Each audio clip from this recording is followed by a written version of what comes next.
Étape incontournable, Alette-les-Bains se dresse fièrement entre deux falaises escarpées. Marlène a choisi Jean-Louis pour nous faire découvrir cet étonnant village traversé par l'Aude. Et bonjour Jean. Et bonjour Marlène. Comment ça va? Ça va et toi? Eh bien. Qu'est-ce qui t'amène dans notre village? Bah, tu vas me le faire visiter, non, un peu, peut-être? Allez, Il paraît que ok. tu le connais très bien. On y va. Allez. Comme eux, vous arpenterez ces ruelles typiques qui reflètent encore l'activité florissante du XVIe siècle, marquée surtout par l'empreinte religieuse de l'évêché, particulièrement présent. Et c'est d'ailleurs au cœur de la cité, dans cette abbaye devenue cathédrale, que Jean-Louis va vous révéler une part importante de l'histoire du lieu. Voilà. Tu vois ici, imagine une cathédrale avec sa voûte. 400, 500, 600 personnes, ce sont des pèlerins. Et tout un ensemble architectural roman d'ensemble. D'accord. Et là, tu peux te refigurer ce qu'est un pèlerinage au Moyen-Âge. C'est vraiment c'est majestueux, c'est vraiment une belle surprise là. Hein. C'est un monastère qui possède un fragment de la vraie croix. Et au Moyen-Âge, la vraie croix attire énormément de pèlerins. Voilà pourquoi les moines envisagent alors de construire un sanctuaire digne de ce nom. Et voilà ce qu'était le résultat. Abbaye ou cathédrale hein? J'ai entendu parler des deux. Ah ben, c'est une abbaye jusqu'au XIVe siècle, mais à cette période où le catharisme et l'hérésie albigeoise fait rage en Occitanie, le pape Jean XXII va créer une multitude d'évêchés pour, en quelque sorte, policer la région, la surveiller, la maîtriser, au détriment des cathares. Mais comment ce bâtiment a pu sombrer dans un tel état? Ce sont les Huguenots qui sont venus en 1577 envahir Alette et détruire la cathédrale. Ils n'ont jamais essayé de la rebâtir? Non, il est passé quelques années sans évêque d'ailleurs. Le village était complètement abandonné. Il faudra l'arrivée un jour d'un certain Nicolas Pavillon pour remonter le diocèse. Mais par contre, les ruines restent ruines. L'argent dont il dispose, lui, il va le distribuer aux pauvres. Ce sont quand même de belles ruines. Au XIXe siècle, c'est Prosper Mérimée qui est directeur des monuments historiques, qui vient ici aller dans l'esprit de la remontée, la cathédrale. Quand il voit le coût annoncé, il y renonce et il annonce au conseil municipal qu'à la place, il lui décerne le titre de plus belle ruine de France. Ça faisait une belle jambe au conseil municipal. C'est sûr. Tu comprends? Mais les ruines ne sont pas une fatalité. Et c'est ce que Marlène va vérifier auprès de Jean-Baptiste et Anne, qui se sont mis en tête de redonner vie à des cabanes de vignerons en utilisant des techniques ancestrales, mélange d'astuces et de bon sens. Voilà. Et là, on est stable. On voit bien qu'elle a un point à droite, un point à gauche et un à l'arrière. Bonjour Jean-Baptiste. Et bonjour. Comment ça va? Ça va et toi? Très bien. Laisse-moi te présenter Anne. Anne, c'est notre formatrice depuis quelques années, tous les samedis matins. Bonjour. Bonjour. Elle servait à quoi ces cabanes au départ? Alors, elle servait d'une part, bien sûr, pour les vignerons, pour s'abriter, mais aussi pour abriter le cheval, puisqu'ils ne mécanisaient pas avant. Et après, on peut retrouver des cabanes de jardin ou des cabanes de berger pour le berger et pour ses troupeaux. Aujourd'hui, il n'y a plus de chevaux, donc pourquoi les rénover? L'idée de départ même était un collègue vigneron qui voulait en raser une. C'était son grand-père qui l'avait créée au retour de la guerre. Et quand on a appris ça, on a dit non, tu vas la garder et on va même t'aider à la rénover. Et c'est là que Anne intervient. Les apprentis bâtisseurs partagent son savoir-faire. Et pour tout le monde, la reconstruction se fait dans les règles de l'art ou ne se fait pas. On rebâtit à sec et en utilisant surtout les pierres qui se trouvent à proximité. Vous allez voir, ça paraît facile, enfin presque. Oh là là là là. Ils ont tout cassé. Bon, c'est plus... Mais la restauration est aussi synonyme de prouesse technique. Et sur le sujet, Anne est intarissable.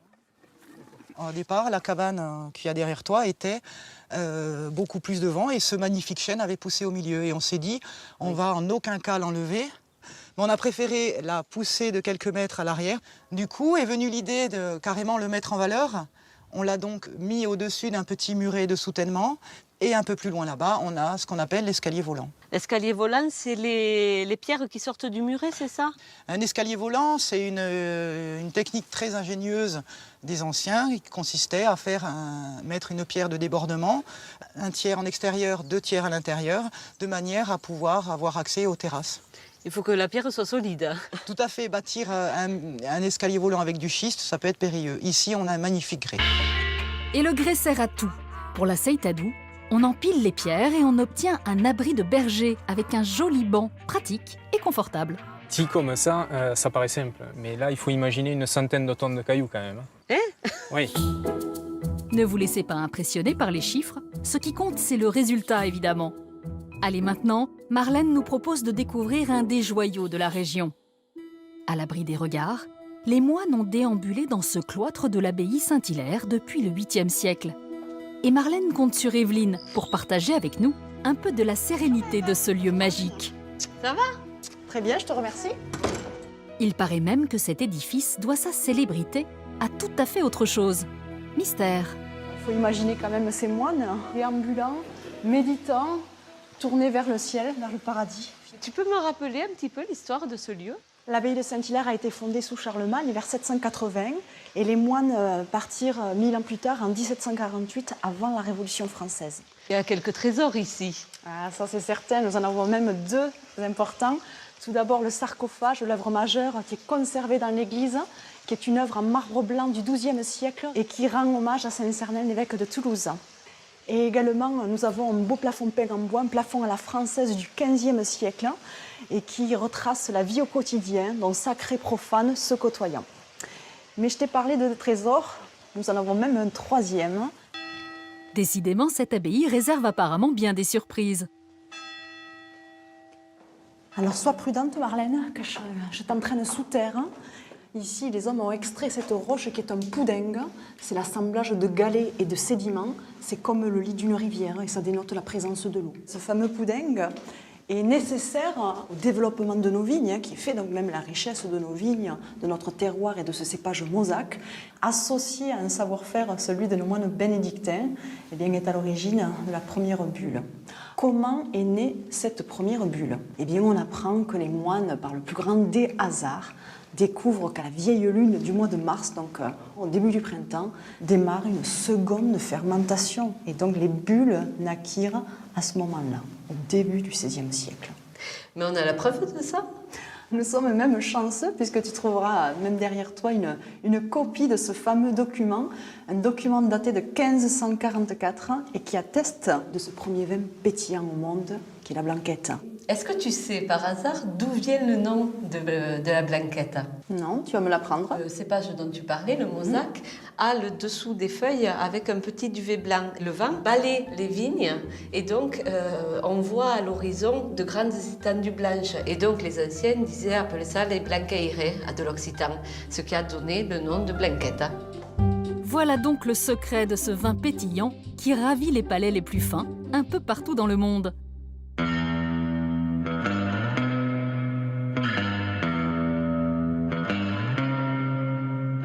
Et c'est peut-être pour se remettre de cette étonnante nouvelle que Marlène a décidé de se jeter à l'eau en compagnie de Mathieu.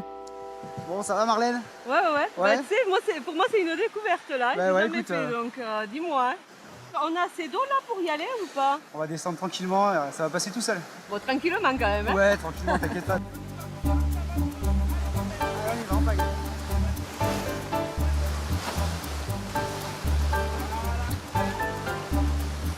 Alors tu sais, on n'est pas les premiers rafters.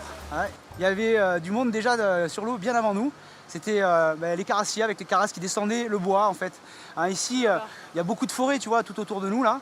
Ouais. Et les rois ici étaient propriétaires de ce bois et ils faisaient descendre tout ça par la rivière. Ils descendaient le bois tout au long de l'autre pour faire des bateaux ensuite au chantier naval. Attention, d'accord. regarde.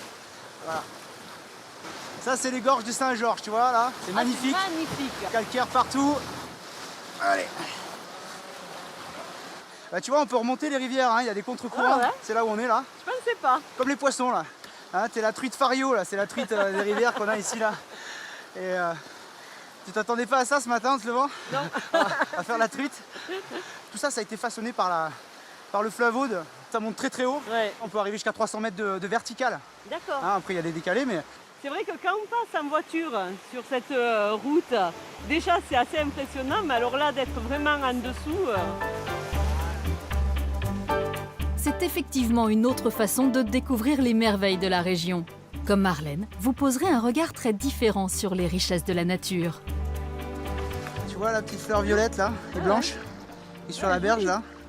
Ouais, ça c'est la saponaire. On s'approche tout près, voilà. Et alors qu'est-ce qu'elle a de spécial cette fleur? Ah tu vas voir, regarde.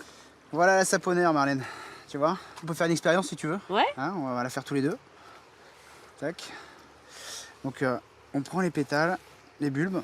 Alors tu vas voir, ça sent rien, hein, ça, Non, sent, ça sent sent pas. vraiment la plante. C'est pas pour ça. On va mélanger un peu avec de l'eau. Ok. Et puis là, on va frotter, hein, tous les D'accord. deux. Allez, on frotte à fond. À Ah, j'ai l'intérieur, ce qui l'impression se d'avoir passe. du savon là. Voilà, Ah c'est ouais. ça. Ah, donc tu vois, c'est marrant. C'est du savon, hein. C'est vraiment du savon. Ça contient du savon, cette plante, c'est et puis bien. on peut se laver avec. Donc on appelle ça le savon des Romains. Hein, la saponaire, c'est les Romains qui ont découvert ça, ils se lavaient avec ça. Quand on a fait une grillade sur les bords de la rivière ou Voilà, quoi, hein, un après, petit pique-nique, on peut voilà. se laver les mains, on repart. Et les raisons de s'émerveiller ne manquent pas tout au long de la rivière. Alors surtout n'hésitez pas, un coup de pagaie et jetez-vous dans cette découverte au fil de l'eau. Quittons la vallée de l'Aude pour prendre un peu de hauteur. Marlène rejoint David au château de Perpertuse. Ils vont tenter de démêler pour nous une partie de ce mystère cathare. Et bonjour David. Bonjour Marlène. Eh bien, c'est haut hein, pour monter ici. Ah, ben, ça se mérite, hein. Mais enfin, les gens voient la chandelle, hein. C'est quand même un super château. Et Ouais. ben, voilà quoi. Ben, C'est il faut- sûr, hein, mais c'est faut mérite. penser à tous les gens qui en ont bavé ici. C'est une manière de rentrer en contact. Et là, donc, on est qu'au premier niveau, c'est ça? Mais d'ici, ce qui est sympa, c'est qu'on voit l'église fortifiée, avec la partie inférieure, qui date du XIe siècle, d'époque romane, et la fortification au-dessus, en pierre de taille, là, qui est très différente. Et cette fortification, on la voit aussi dans le chemin de ronde, qui est juste derrière, qui fait 120 mètres de long, ce qui est quand même beaucoup, et qui se termine en éperon. Enfin, c'est quand même un très très bel ensemble. Mais tu vas voir, là, on va monter par là. Et là, ça prend une autre dimension. Là. Tu vas voir le site vu d'en haut. On est quand même autour de 600 mètres, là, et on a une super vue sur le massif des Corbières. Ouais. Ici, là, on le voit bien. On voit même la montagne noire au fond. Pour se rendre au second niveau, il faut emprunter l'escalier voulu par Saint-Louis, mais la magie du site vaut bien l'effort de l'ascension. Mais tu vois, je t'avais dit que ça valait le coup. Ben, je crois que le paysage parle de lui-même. Hein. Regarde, la mer au fond, la plaine du Roussillon, les montagnes, hein, la frontière espagnole. Et le château qu'on voit là-bas, c'est C'est quoi? le château de Quéribus. Et plus loin encore, la tour de Tautavel. Ça, c'est lié à l'ancienne frontière, parce que l'histoire du château se comprend par rapport à la frontière qu'il y avait entre le royaume de France et le royaume d'Aragon. Après la croisade, les rois de France sont devenus maîtres de ce pays. Ils se sont heurtés aux Catalans qui étaient là. Donc il y a une ligne de châteaux où on reprend des vieux châteaux des seigneurs occitans, on les refortifie. Le roi de France met des moyens énormes pour les refortifier et pour se protéger des éventuelles incursions des Catalans, des gens du royaume d'Aragon. Et tu me parles de Catalans et les Cathares dans tout ça. On vient ici voir un château qu'on pense avoir été bâti par les Cathares pour résister aux croisés, etc. C'est complètement faux.